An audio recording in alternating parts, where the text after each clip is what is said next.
মোট ছুটি হচ্ছে আসলে 3 দিন। 11ই ফেব্রুয়ারি বুধবার একটা প্রস্তাব ছিল যে যাতে সাধারণ ছুটি ঘোষণা করা হয়।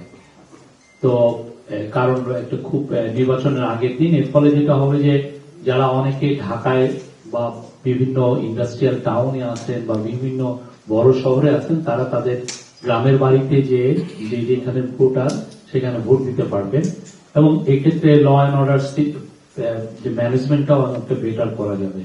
তো আজকে এই ক্যাবিনেটের উইকলি মিটিং হয়েছে চিফ অ্যাডভাইজারের নেতৃত্বে। আজকের মিটিং এ এটা অ্যাপ্রুভ হয়েছে।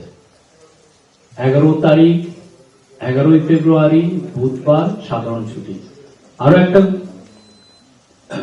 গুড নিউজ হচ্ছে, এটা হচ্ছে শ্রমিক ভাই বোনদের জন্য। অনেক শ্রমিক ভাই বোনরা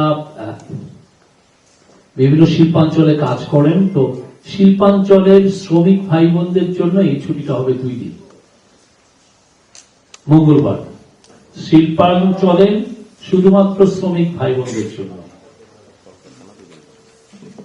তো এই হচ্ছে আপনার, এটার উপরে একটা অফিসিয়াল অর্ডার খুব শীঘ্রই আসবে, আপনারা এটা পাবেন।